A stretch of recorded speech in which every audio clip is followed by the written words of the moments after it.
This is Luciella Scarlett, and she has made us fight bears, cough blood, kill God. What is your favourite training sequence of all time?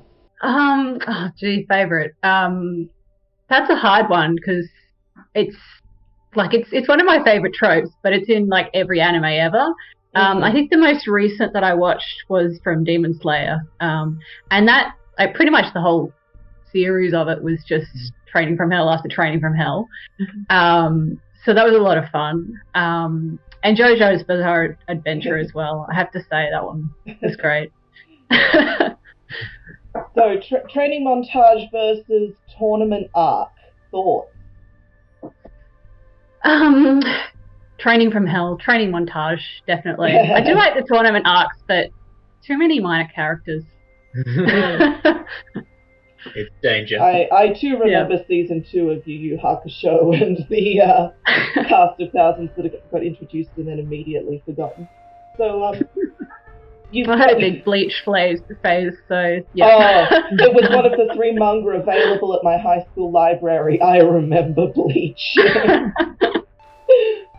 So you've got a game that's based around the relationship between the trainee and the mentor. What do you think lends so much power to this very common fictional relationship? So, what part of this this relationship did you want to draw out with Fight Bears, Cough Blood, Kill God? Yes, I'm saying that title in full at every opportunity. Do we have an acronym? So, I mean, the relationship dynamic, I really like that. It's not even just the training component, which is what I like about seeing that in anime. It's around the care between, like, the master who's, like, the personality is sort of very strict, but also very kind. And the student who has some self-esteem issues, but is very, very determined. And it's just, I really like that dynamic in a sense that it's, on the one hand, it's the master putting you through awful training, but it's really like quite a loving relationship, like around sort of caring for each other and believing in each other and trying to grow. So I find that's really nice. You've got a really lovely mechanic in here by which the mentor is inherently flawed in the way that they provide their care. Can you go into that a little bit more? Yeah, so I mean, throughout this process, I mean, it's awful training. It's fighting bears, coughing blood, and killing God. But the idea behind the mentor is someone who has experienced a lot, seen a lot of quite awful things in their life. They want to see their student succeed, and they believe very strongly in their student.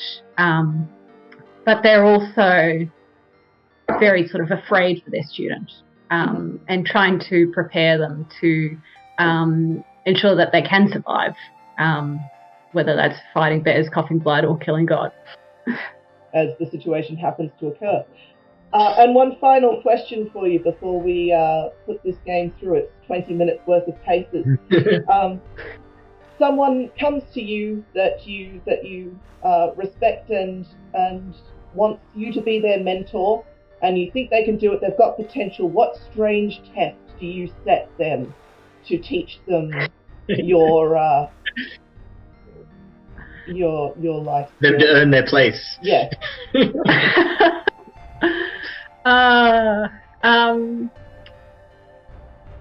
I think get them to camp outside for a month on their own. I really like that trope.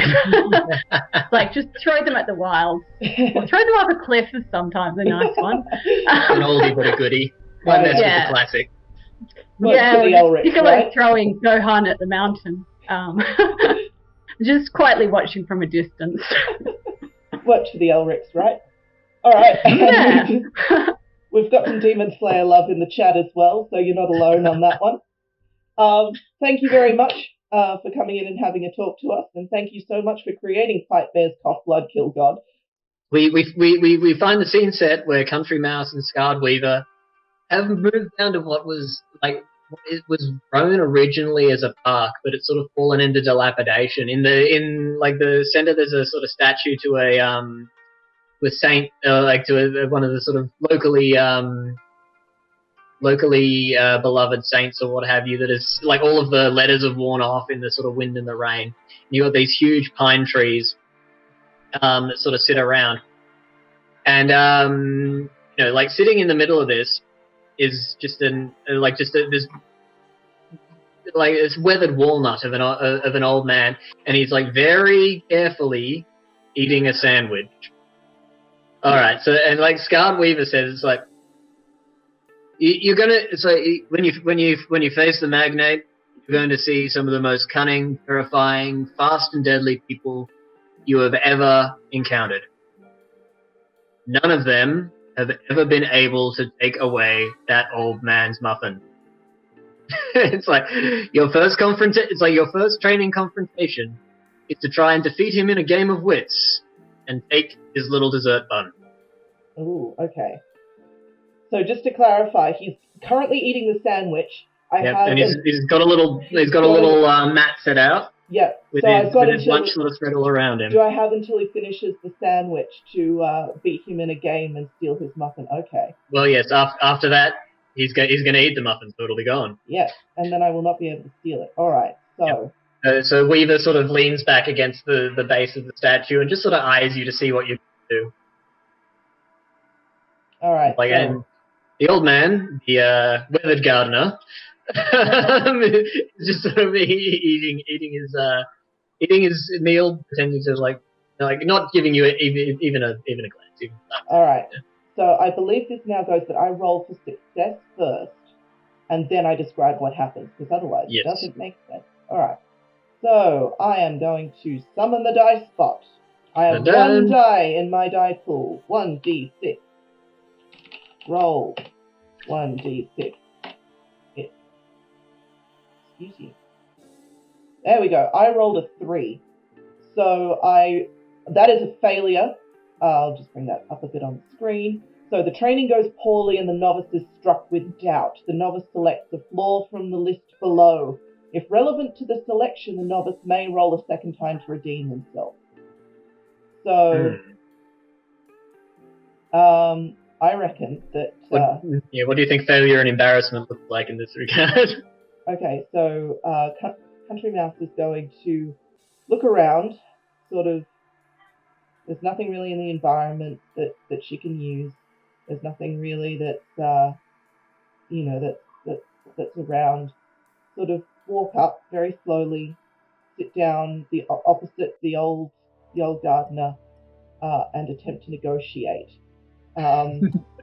Is going to offer something. I have, is there a task that I can do for you? I'm strong. I'm capable. I can help rake. I can help clean up everything. If you share with me half your muffin today and half your muffin tomorrow, I will come back every day for a week and work hard to help you in your garden. Obviously this fails. I get nothing but a very blank stare and a protective, switches, eats the muffin, then finishes the sandwich. It's like, no, and how dare you? All right.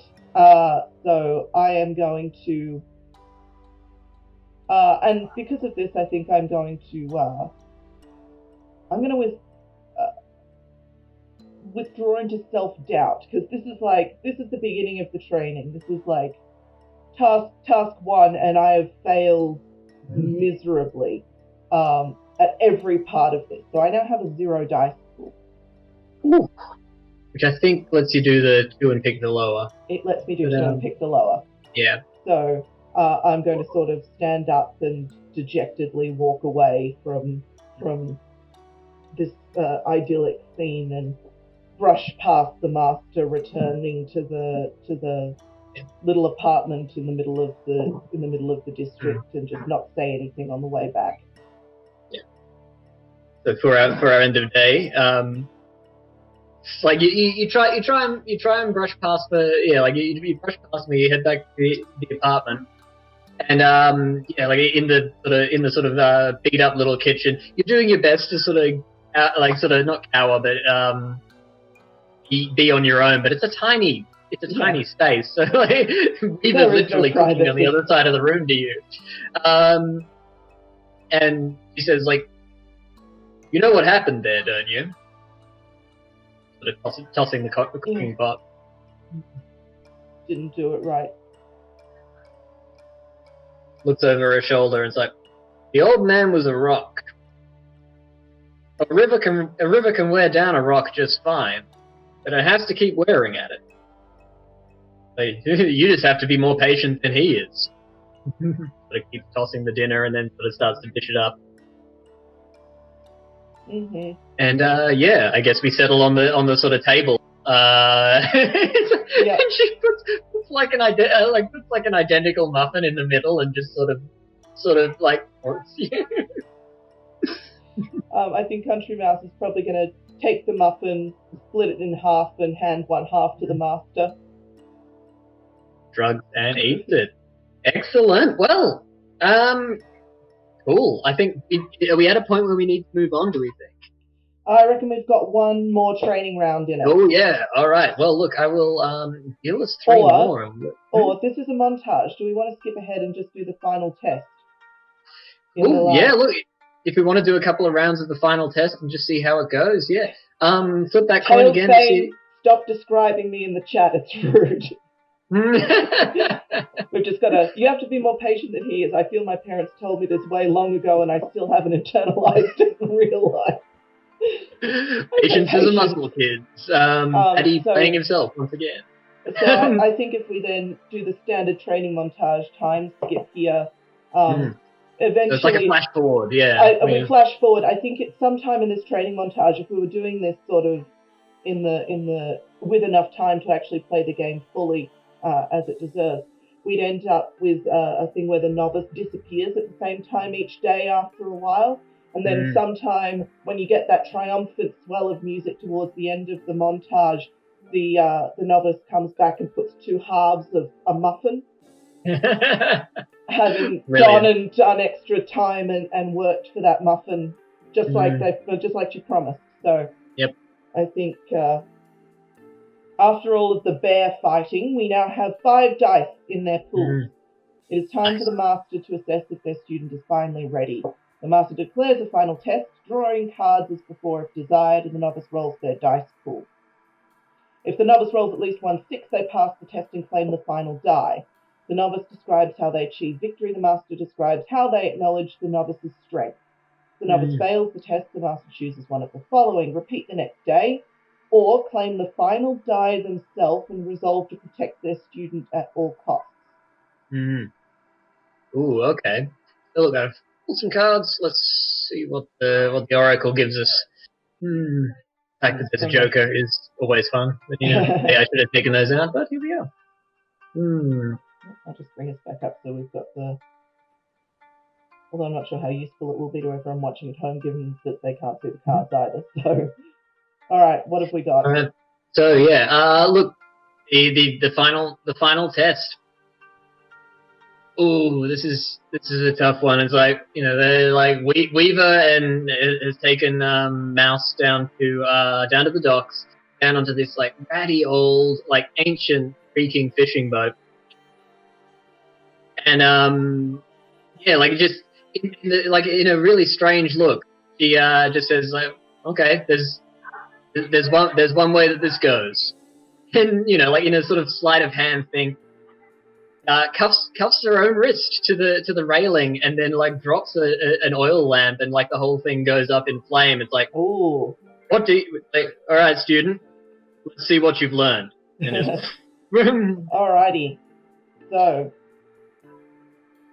I will go to my die spot. I now have magically 5 dice in my pool. Oh, what a bunch of montages we had. I feel like we've got to play this at some point in a slightly less hurried manner. Yes. I rolled no 6s, a 3, a 5, a 3, a 1, and a 4. All right. I think in this case, the country mouse is probably going to go for, so it's panicked, dive towards the boat, has attempted to douse the flames by capsizing it, and is now trapped in the boat and going down with the master handcuffed to the wood. Yeah, so we get the I guess we get like the panic, the sort of flapping against the flames, and like as the boat goes under, we get this sort of up to country mouse on like the scree on the beach, sort of looking guilt-ridden. Only to have Weaver sort of limp up with like a broken bit of boat still shackled to her wrist, and it's like a hand on her shoulder, and it's like that was a little much, wasn't it? I overdid it, didn't I? And Country Mouse, having grown by this point and learned to accept failure, crosses her hands over her knees, looks out at the water and then up at the Weaver and goes, "But you'll let me try again tomorrow, right?" Sort of glances off into the horizon. It's like, if we've still got it tomorrow, then we'll see. Fate to black. Right. Welcome, Rian. How are we doing? Doing good. Super excited. Glad to hear it. Yeah. Look, it has been exciting times, and we have had so much. I'm just going to say, it's like we had a really hard time choosing who to showcase with. It's been like a phenomenal turnout for what we've seen. But Facing the Sunset, it was one that sort of broke my brain looking at it initially, which I think is a really good sign. Well, yeah, and there is a lot of really cool stuff to it. I'm interested. You mentioned in the chat and sort of around the chat, I guess, the sort of little duet games that have become a bit of a trademark for you. What do you think's really special about a game that's just for you? Oh yeah, that's a really good question. For me, I reckon it gives a lot more like focus and in-character time to everyone. That's really what I really dig about role-playing games. I find like the typical GM and 4 players, it can get a bit like mechanics heavy and not quite enough time like in character being incredibly angsty and talking about your feelings. This is not quite what I'm looking for. Yeah, it does give you that sort of intimacy, I guess we'd say in theatre. That moment, like you've sort of got a compressed kind of scene, and I guess a bit easier to like maintain that the focus on that relationship. On the topic of that relationship, did you hit any sort of major challenges or snags that you found with the potentially labyrinthine field of time travel? Possibly one of the hardest topics there is. I came across the idea thematically. I had like a really good idea of what I was going to do and what it was going to be like. Mechanically, I had no idea how to represent any of that. And so at the end of the day, I pretty much just gave up. And I was like, look, I'm going to give you some question prompts. That's going to be it. You're going to have to come up with it yourself. Yeah, you got to earn your answers. Make it an incitement. Exactly. Yeah. Well, that's really cool. Like, what like was there something in particular you were thinking of when you thought of that when you thought of that relationship? Was it a piece of media maybe, or was it just something that floated into your head? Yes. Everything about this game I stole from some singing robots. There is a series of songs called the Kagero Project, which is basically like a huge concept album of interrelated like stories between usually like one or two people and like their emotions and experiences. It all tie together into this weird overarching world in this non-linear weird time travel loop way. And I picked one song in particular for that, called like Lost Time Memory, which is all about like there's 2 time loops. One is like the very darkest timeline where everything goes wrong, and one is like the I'm gonna aim for the future and everything's gonna be great one. And then both of them turn out to be terrible in the end. I'm like, oh, what if these 2 people could talk to each other? What would they look like? Ooh. And that was the basis for this game. All right. Sunset it is, zeroing down. So that is last stop, sunset. So describe us a scene. We're both at sunset now. Okay.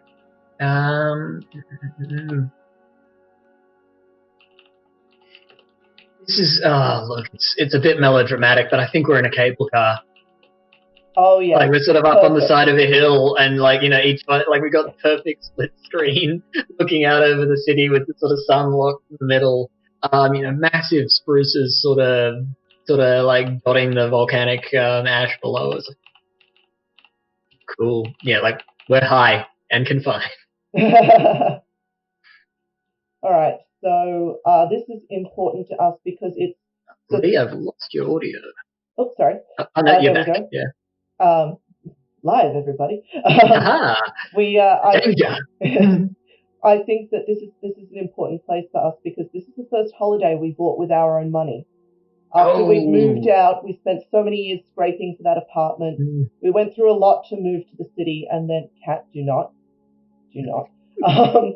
Then we finally bought ourselves something nice. We saved up for it, and it was the first time we'd ever been to the snow. And I reckon we've got that lovely like treetops in mist snow thing going on under us. So what did you leave behind in the course of this day? I think, and it's a bit ephemeral, but I'm just going to say I think it's fear. Because like having just been able to just completely, like actually just drop everything and realize it's still going to be okay. Yeah. I think that's what it's been, that sort of connection to a sense of security from a physical thing. It's, able to let go of that. And what is waiting ahead for Magenta, I think, is reconciliation, I think. Because Magenta spent a long time running away from the past and spent a long time getting over that fear, and now needs to go back and invite the past back in to finish the process that was started. And I think reconciliation is probably what's waiting ahead. So in our final scene together, what has told us that we've nearly beaten the sun?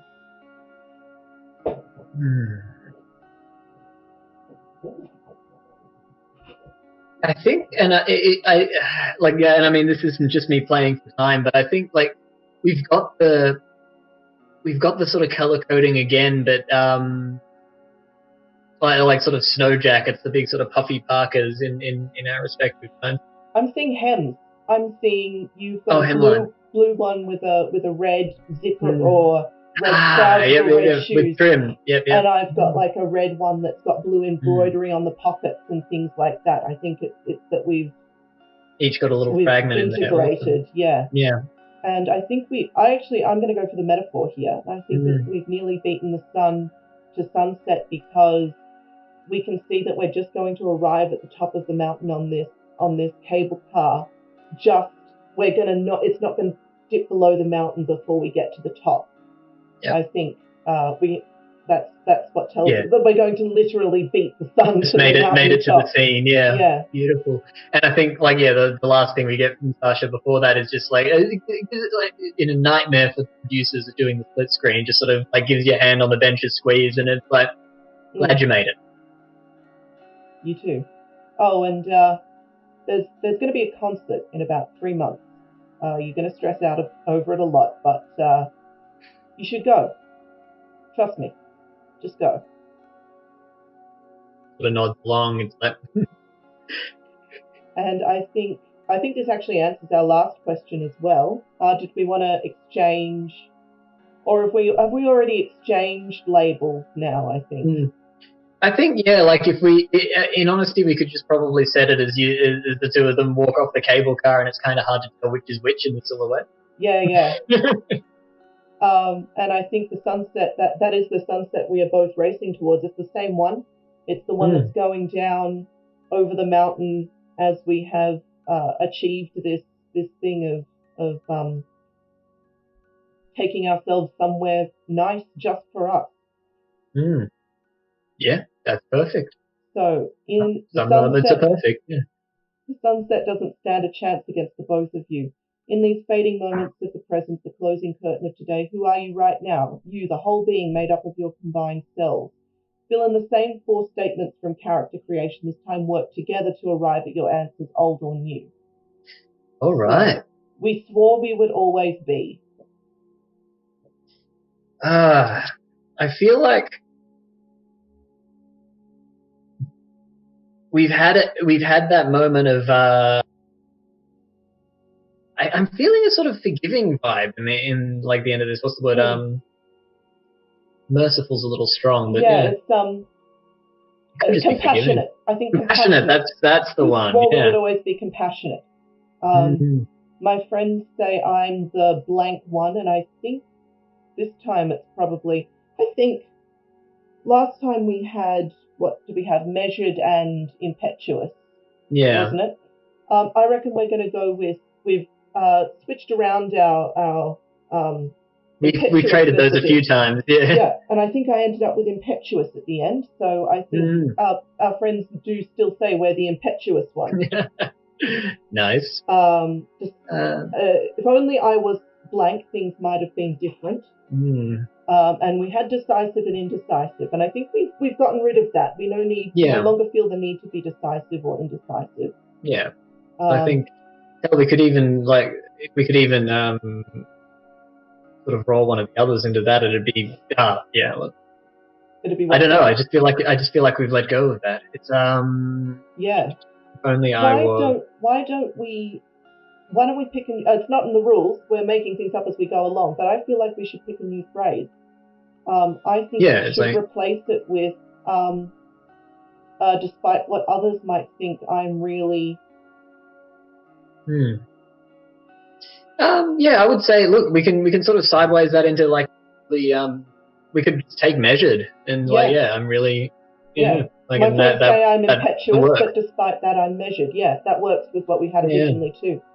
And finally, if I had to sum myself up in one word, it would be, and I'm going to go for the metaphor point, whole. Yay! Looking at it, it's definitely like it's very much in that old school camp, like probably more so than a lot of the other games we saw. Almost a hex crawl, which is great, and I love the sort of homemade feeling of your map table. Do you think of yourself as like an old school revivalist or a sword dreamer, or is this something that's just sort of been convergent evolution? I wouldn't say that I'm an old school person. My main gameplay comes out of D&D, and so I think there's a lot of those influences that come into Gentleman's Spice and a lot of the design work that I've done in terms of character builds and stuff like that. I think this is just kind of something that just evolved as it went along, and you know, when you've got a weekend to make a game like this, it kind of just, it happens by itself a little bit, and so this is just kind of how it came out. I think a hex crawl is a good way to see it. Originally, I couldn't get it onto the document that I was working on, but originally I did think the map would have been better as a hex rather than the cubes or the squares, but that's what we ended up with. Yeah. It's a little easier to assemble that way, eh? Yes. Oh, no, I fully recognise that. And, you know, like I say, with jams, you sort of do what you got to do. But yeah, like for all of that, what you've pulled in is a really ambitious piece. Whereas like you've almost presented us with not just a game, but I suppose a campaign structure complete with all of those little fragments that come out of the hex crawl style. Are you have any considerations to sort of expand this further, maybe into like a standalone adventure set? Ooh, I don't know. I think it's definitely something that at the moment I've just got, it's finished, and I'll just leave it, and then they'll play it on the stream, and that'll be great. It might be something that in time I'll come back to and look again, because obviously, you know, I think there's a lot of fixing that can be done and streamlining and crispening up along the edges, obviously, as there is with anything that you do in a jam. It's definitely intrigued me, and I'm definitely interested to see how it plays. And I think definitely if I could get some other people and do a play myself, just kind of see what it looks like once it's all up on its feet. And that's really where you start to see where the niggly bits that needs to be fixed are. 100%. Well, yeah, I don't think we're going to be able to do it justice in its 20-minute slot here. Because especially, like, I think that hex crawl approach is great for cultivating tension, which I think is, you know, the name of the game when you're playing with a smuggler's theme, isn't it? On that note, what do you feel like the appeal of pretending to be dastardly criminals for a few hours is? I don't know. It's always the appeal of getting to do what you can't normally do in life, and I think that's true of a lot of the games that we play, specifically tabletop. And I think that it's a little bit being a little bit naughty is very, very tempting, I'm sure, to a lot of people, and I think that that's the temptation here as well. Nice. If we are happy with that. It's thematic. I'm not sure whether we're meant to be high fantasy, like the Caribbean in the 1700s. So it's like a lizard person in a tricorn hat. I think we're getting general nodding to the idea of a lizard person in a tricorn hat. Brilliant. We have lizard person in a tricorn hat. Rihanna, you also a lizard person, and do you or do you not? Absolutely not. I'm going to be a merfolk. Nice. Do you or do you not have a fancy hat? Ooh. No, I don't think I've got a fancy hat. I don't think I'm fancy enough for a hat. I'll be playing the Screff. Uses she, sir pronouns. Who's like real old and rugged and has like scars everywhere and is missing an eye and like 3/4 of one ear. Nice. Grizzled. Yeah. Ooh, and I think yeah. My addiction is cake. Ooh. Sugary goods. Oh. That works because my addiction is also sugar. We have a common goal. Beautiful. We have a common a goal. bunch of sugar fiends. I love it. Love it. Alrighty, so... sorry, Ryan, the name was Screff? Oh, Screff. Screff, okay. S-C-R-E-F. Very important. Gotcha, yep. I went for the double F initially. Oy. Oh, no, can't have that. Yeah. Nice, and, I'm going to take my specialty in Inspire, I think, because of the hat. Of course. Yeah. I've got to go for fight. Nice. Those scars come from somewhere. And who's captain? Ooh. I mean, the one with the fancy hat, right? It's got to be. Yeah, alright, I guess yes, promotion! Inspiring fancy hat has got to be captain. Alrighty. Like, we will reave the goddamn seas and take every bag of sugar that isn't nailed down. Also, something. I'll follow you to the bottom of the 7 seas, Captain. Yeah! Well, we have both reasonably aquatic. We have disgruntlement in the chat. How dare you say no to a fancy hat? I think Screff has the reasons for saying no to a fancy hat. I had one. It just got lost in the last fight. We've got to make these sales so that I can get a new hat. Right? That's why I'm on this journey. Oh, when you said it at first, my first thought was the quest to become fancy enough for a hat. But no, I think I like the way you've taken it as. I'm a level 1 pirate and had ambitions. Rip fancy hat, says the chat. Press F to mourn. I know. Everyone press F to mourn. Okay. All right. Onwards to adventure. No, we need a ship. Oh yeah. I mean, your ship. Each crew will have one ship that they share between them. You may name your ship anything you want. For years you have worked as smugglers of various types, evading the law and snubbing your nose at officials who work for the mysterious and powerful Red Dahlia. But a job has come up through her channels that is too good to pass up. The payout will mean you never have to work another job again. You can replace with your hat with the fanciest of hats. And buy not only your weight in sugar, not only your ship's weight in sugar, but perhaps even the weight in sugar of one of the fabled giant walruses that stalk these coasts. You will begin your task at the capital. From there you must head out and collect 10 units of cumin, the spices only available in the far reaches of the ocean. Once you have collected all units needed, return to the capital to claim your reward. But beware, inspections of your ship by the Red Dahlia's officials will be frequent and thorough. If you are not up to scratch, then the consequences will be most severe. Good luck and Godspeed. So, what's the route we're plotting, team? Well, no risk, no reward. I think we head due south.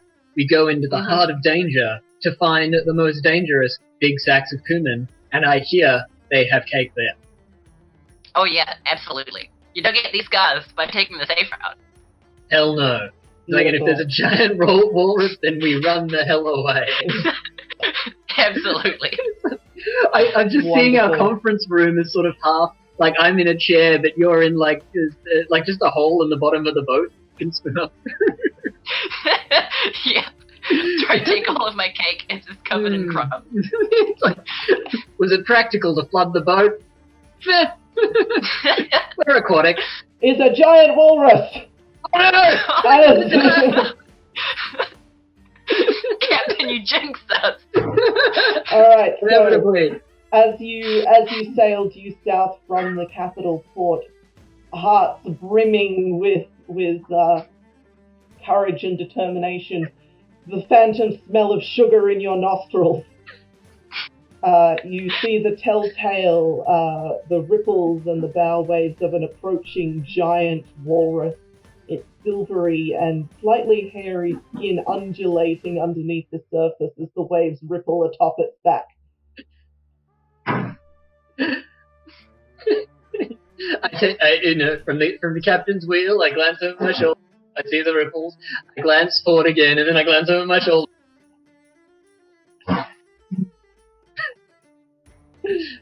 Captain, do you run yet? It's like, oh, we run. we run. We run for our lives. It's like, put the mainsail. Bring about the jib. Faster. Into the tailwind as we can. Okay, and we fire guns backwards. So for those playing along at home, an encounter where your crew needs to engage in ship combat takes place in turns. Your ship always takes actions first, followed by the opposing ship. Each room has a specialty and an effect. On the crew's turn, each player rolls an ability die and assigns it to one of the rooms on the ship. Only one smuggler can be in a room at a time. A smuggler who's repairing needs to be in the room they wish to repair unless they're using the carpentry room. So, we've gone through the rooms that you have to choose from. Let's start with Rian this time. So where is Screth going to be taking their action? If you shoot the weapons backwards, you'll move faster. That's physics. So I'm going to jump to the weapons. Wonderful. Okay. We've had some damage to the kitchen and the sugar is in danger. How do you respond? The ship is sort of like yours, and there's like sugar bleeding out the side of it. Oh, it's tragic. I can hardly stand to look. All right, I think you hear just oh no, and Lysander is going to run and attempt to repair the damage to the kitchen wall, and we'll see how that goes. Alrighty. What do we have Gref doing? Oh goodness, someone's gotta actually move the ship, right? Maybe. So I'll run to the captain's quarters. Great places. Change places. Right. None of us are good at these jobs. Alright, so this is only a two-person skiff. That walrus is huge.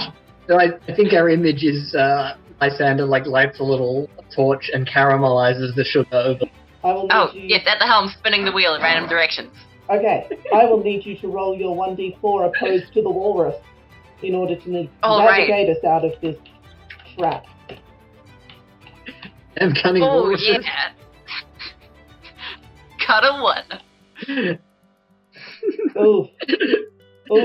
Dice bot, RP bot, you are not it was an honor serving beside.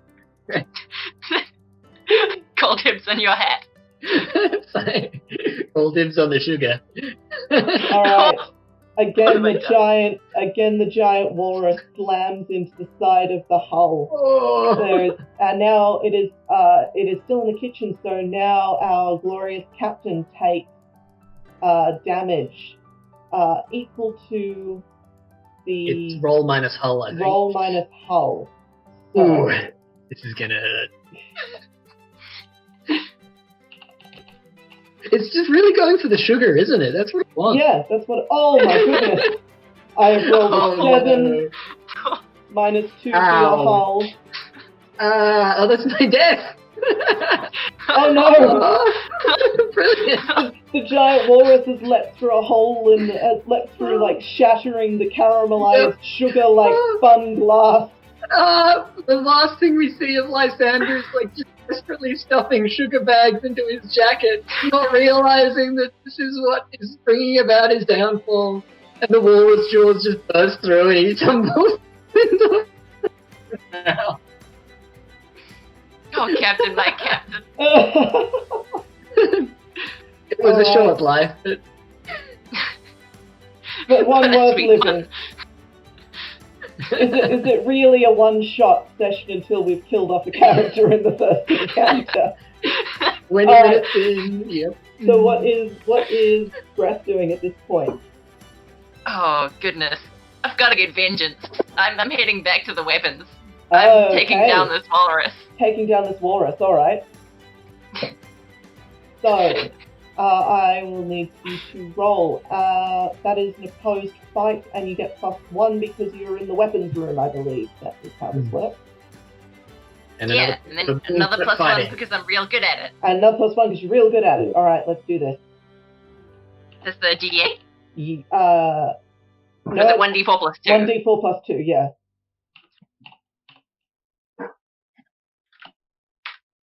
Yeah, so the fabled food truck is personally something that I've never ever seen. If I dare see some kind of large box type vehicle with a picture of a hamburger on the side, I just immediately shut my eyes out. I refuse to see it. So I have decided to take the option of interacting with something that I've really not had the chance to. I've never actually bought anything from a food truck before, but I think the idea behind them is incredibly cool. So obviously, with no kind of prior knowledge as to what happens with a food truck, I just kind of assumed that they have some kind of incredible cartoonish rivalry between them that is usually fought out with highway duels. Of course.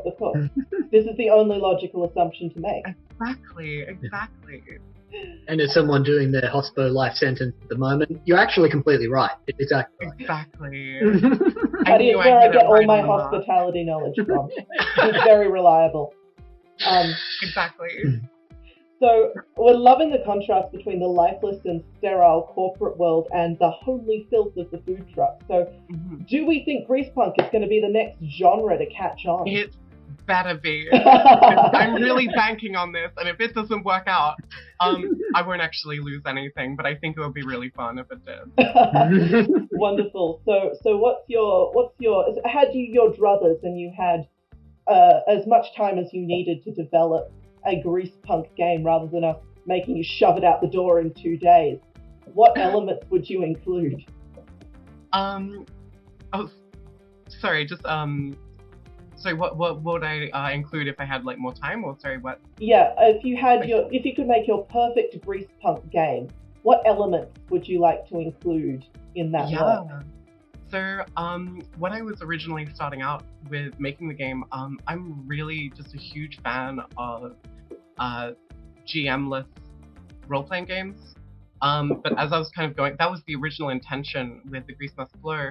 But as I was kind of going through everything, I was like, I don't particularly have a lot of time to figure out, because that requires a lot of other mechanical stuff to sort of hash out and make sure that it works okay. So I think ideally, given another pass with perfect circumstances, some kind of GM-less environment, so it can be almost entirely focused on the wacky machinations of these strange food trucks and their employees. Like real intense, like car chase scenes filmed from the inside of the truck. But once you zoom out, we're moving at like 3 kilometers per hour and nearly stopped traffic because of all the other food trucks. Like, Just got a racing anime, extremely intense looks on your Yes. face. All right, as you are heading along, you get to one of the most terrible obstacles of the highway. There is a level crossing, and as you approach, the light goes from green to yellow, and you see an old lady with a big trolley of shopping waiting on the side, waiting for her little walking light, and you don't think she's seen you. What do you do? Well, Michael is a sweetheart, so he's gonna twist the wheel, drive in front of the holy smoke, and like barricade us both around this level crossing off the road. Handbrake turn to sort of stop Yeah, it? yeah, to either get us both off the road away from this little old lady with the shopping cart, or to attempt to stop us both, to wait and then start again. So that's a roll. Roll it. You are a sweetheart. I are a sweetheart. Like you screech to a stop, inches away from the little crossing. And yeah, you hear the little music play and the little tick-tock, tick-tock, tick-tock of the walk signal. And There are no indicators in a car chase! the two of you just sort of sweating and staring as she trundles across the road. Grab another grease point for now as I was going to say, instead of a grease point, can my yes and be that we've stopped traffic enough to make a gap, so that we can both try and go for this new gap in traffic behind the little old lady? Yeah, absolutely. That's great. Yeah, a new opportunity presents itself. So yeah, look, you see an open lane as she sort of waddles across. Everyone else sort of stopped frantically behind the sandwich bread. Yeah. What sort of look goes between the two? Right. Well, I've just got this moral problem at the moment that you're playing this such a sweet character, and I've just got this guy who's just smacking people around. This is what makes it fun in Act 3 when we got to work together. Oh man. Own it, embody it, embrace it. Yeah, I think I'm going to basically use my stick now to try and pole vault my truck over yours. Beautiful. Classic. I love it. Beautiful. I love that moment of it. Michael shares a moment of like sort of nodding to the lady, thinking, "Oh, that was close." And Leon just sort of jams the stick under the sandwich press and like screeches on the accelerator. No sympathy. I believe I should only get 1d6 for that, shouldn't I? I'm not going to argue that. I get a no. I get a no. Ooh, okay. Yeah, I feel like you managed the stunt. Like you spring over the truck. It's like, catch me now, jerk! And you just... oh yeah, look, I think you just sort of... Either you roll or you hit something. Yeah, like you... Oh no, you spring over. And there's a moment of, yeah, I got this. And then you realize you've fallen off the side of the road. It's like, catch me now! And you get the sort of Wile E. Coyote whistle as you plummet back down off the road. Little mushroom cloud as you hit the dirt at the bottom. Alright. So yeah, like once again, Michael wipes forehead and gets back onto the road. I think that this stunt has inspired a string of invective, or as close to invective as Michael gets, which involves liberal use of the word heck. Because how dare you endanger that little old lady? When you get that classic sort of screaming, swirling tires as the truck takes off onto the road again, and attempts to shunt its way into traffic in between cars. Now that we've opened up the road a little bit, I want to get as far ahead and overtake as many people as possible. So I'm going to roll and plus intuitive for the flow of the traffic to kind of See how you're on the last stretch towards Food Arena now. So it's look as we see. Gee. The dice love me today. That's all right. Yeah, look, we sort of catch pictures of the sandwich press weaving between traffic, and like it's once again it's the sweetheart trouble. You get people waving you in, and it's like, oh yeah, like It's like in my head, like in the like montage thing from inside the truck. It's like, yes, I'm overtaking everybody. I will get there on time, and then again we zoom out to see me like politely indicating and like people going. Oh, yeah. Meanwhile, in the dust bowl that sits beside the highway, we hear like the wheels roar, and out of a crater lurches the holy smoke again. For the sake of drama, the windshield is shattered, and we see Leon's inky black face with like the road warrior goggles, just sort of like glowering at the highway. All right, do you have a plan? So much for submitting and creating this game. I guess the first thing that we want to ask is, so this is one of your first outings into game design. So how do you feel about the process? Or would you do it again? Yeah, actually, I think like even more so than making a game, I ended up just having like, okay, I could go with this prompt, go with this prompt. My mindset changed so much. I went to Google autocorrect and I just started typing something, and it ended up saying the trash outside is alive. If someone wants to use that would be brilliant. Yeah, that'd be fun. Wonderful. Yeah. So did you have any preconceptions about making games that you found that changed as you were making this first one? Not so much changed. It just sort of reconfirmed that making games is hard. It's not straightforward. It's more so more so not so straightforward.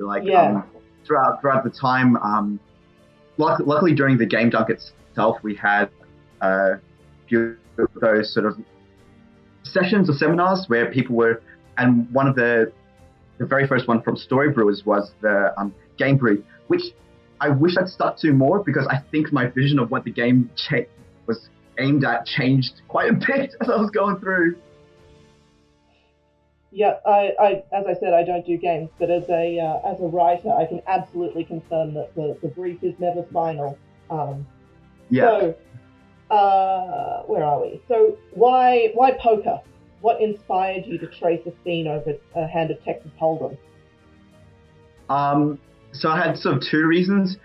Firstly, I may have been watching Critical Role, and they have, I think they've got one of their side adventures, which was Undeadwood, which I think they run on the Reloaded, the Deadwood Reloaded system, which uses poker. Deadlands. Yeah, Deadlands. Sorry, my bad. And also, in terms of my group of friends, I don't have a lot of friends who are necessarily into RPGs or tabletop RPGs specifically.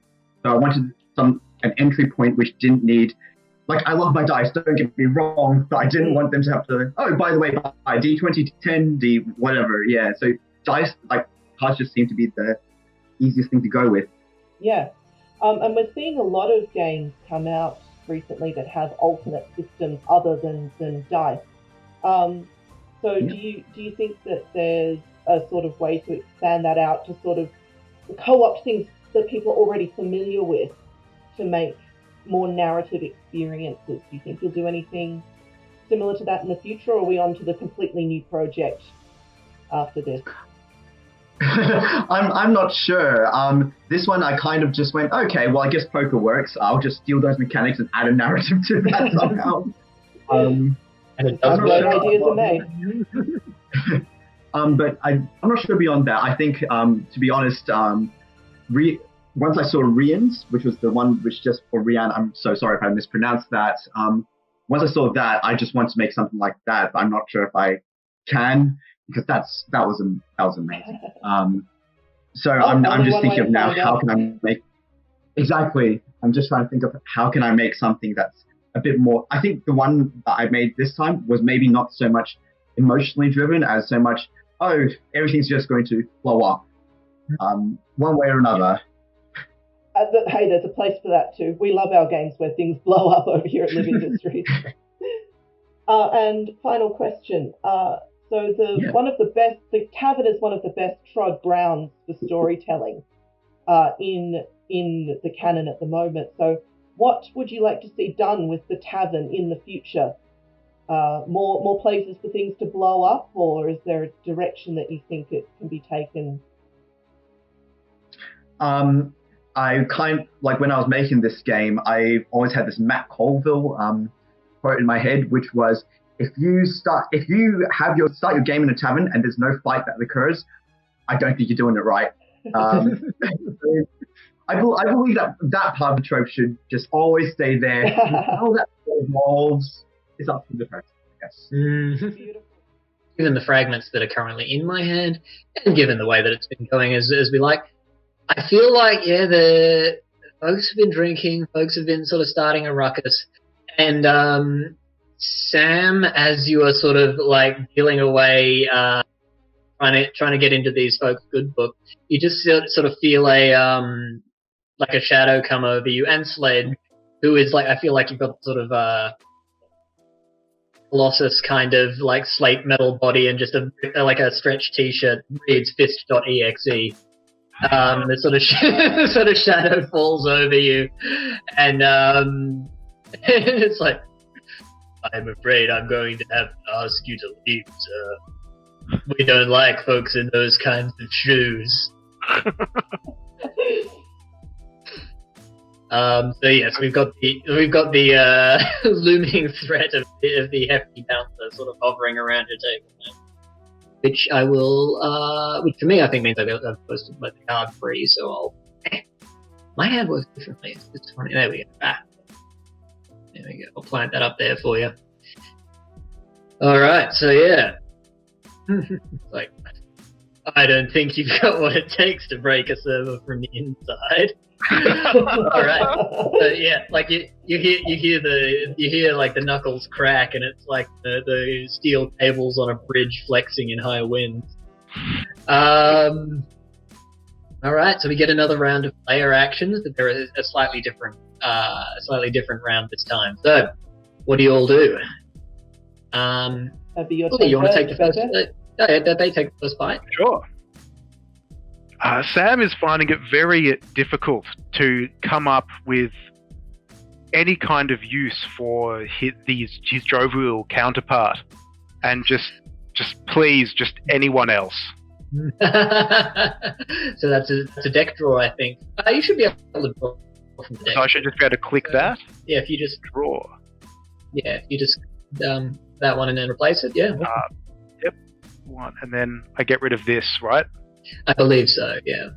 You should only be holding for a time, yeah. Cool. Alright, and I'll bring that out to show it for Given we're all playing open misère here. Yes, okay. Yeah, look, I think that's just how it's rolling at the moment. Can we actually see the table on the screen, or? Yeah. I've got us up on the screen, so. All right. Nice. Oh, look at us. We can play card games on the internet. All right, so I think that I am going to... So Uniform George has just been joined at the table by the most obnoxious, drunken person they have ever had the misfortune of meeting. This person is slurring. They are attempting to hug Uniform George's boss, who I haven't named yet. And she just wants to have a drink, and this person is real. So I think I'm going to say they have to get lost. They can go away. So they go in the discard. I draw one card and play it onto. This doesn't help me at all. Sorry, I just had the image of like your response to being harassed is to hard boot your companions. Oh yeah. Like, the move does say boot. Yeah. So yes.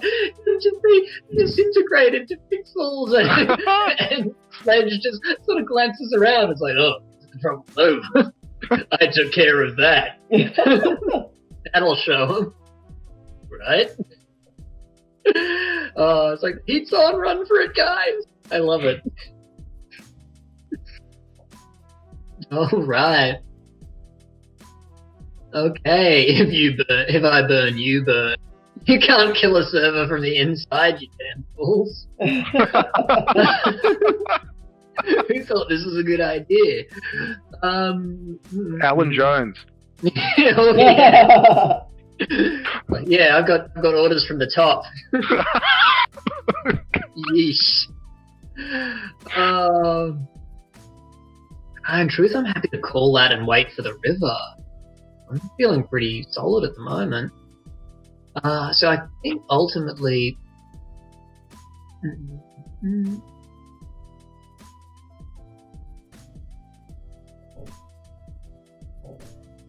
who could I drag that in? Oh, I can just dragnet that actually. I'm just gonna... We're gonna move our it's like the politician wanders back and it's like, hey guys, how's it going? And it's like, it's just sort of like just a little finger cue for our long-suffering pal. It's like, you thought that was a boot? We've got your lid clocked. Don't you worry. It's like, what? It just materializes behind the bar. It's like, what were you doing? What were you doing? What were you doing? Oh, I'm being counter-hacked. Help! What were you doing? Nice. So, we come to the river. Our final stage, our final patron to add to this spectacular milieu. And who comes to see us? Oh, okay. Yeah.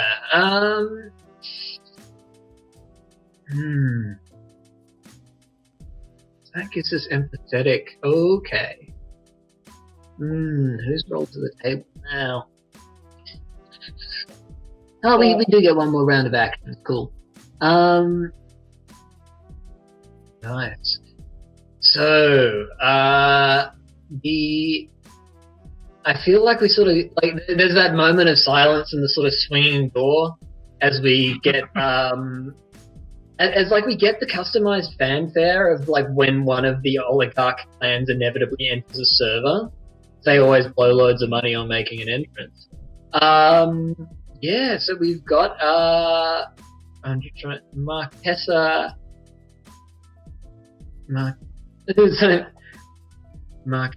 Grace,